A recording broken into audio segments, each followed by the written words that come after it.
우리가 하나님의 은혜를 받은 사람들이라면 하나님께서 나에게 주신 이 은혜에 감사해서 교회에서 우리가 헌신하고 직분이라고 하는 걸 받게 되죠. 바울 사도는 이제 직분과 관련되어진 이야기를 해요. 자신은 사도라는 직분을 받았는데 내가 이 사도의 직분을 감당함에 있어서 비방을 받지 않기 위해 최선을 다해서 하나님 나라를 위해 일하고 있다. 이런 의미로 이야기를 합니다. 우리 교회 안에 다양한 직분이 있죠. 이제 현대 한국 교회에는 목사가 있고 장로님, 권사님, 안수 집사님, 또 서리 집사님이 있고 교사가 있고 이런 직분들이 있어요. 이 직분을 우리에게 주셨을 때 우리가 받은 이 직분이 비방을 받지 않게 해야 한다. 이렇게 권면을 하고 있습니다.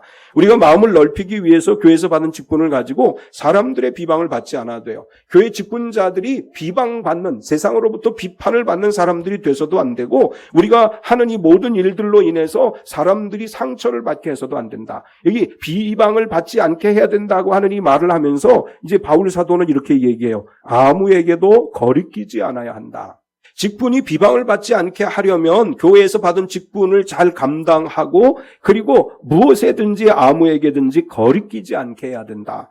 이 거리끼지 않게 하다라고 하는 이 단어, 헬라어 단어는 프레스코펜이라고 하는 단어를 썼어요. 이 프레스코펜, 거리끼지 않게 하다라고 하는 이 단어가 갖는 의미는 실족할 계기를 만들지 않다. 범죄할 기회를 주지 않게 한다. 걸려 넘어지지 않게 한다. 그런 뜻이에요. 우리가 교회에서 직분자가 돼서 우리가 하는 말과 행동으로 사람들이 실족하게 만들어서는 안 된다는 거예요.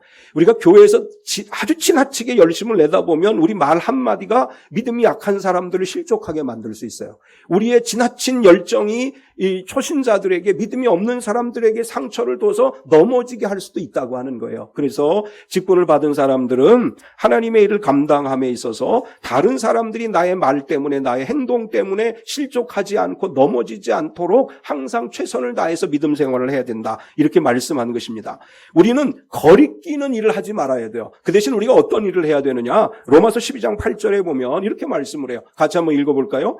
혹 위로하는 자면 위로하는 일로, 구제하는 자는 성실함으로, 다스리는 자는 부지런함으로, 긍휼을 베푸는 자는 즐거움으로 할 것이니라.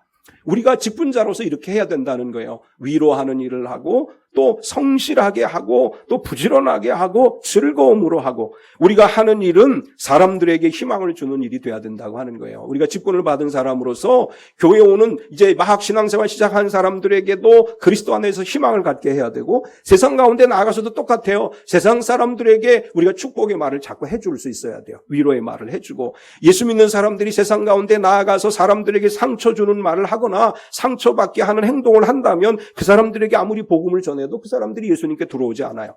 만나는 모든 사람들에게 하나님의 은혜의 말을 전하고 하나님께서 기뻐하는 일을 행하는 삶이 되어야 될 줄 믿습니다.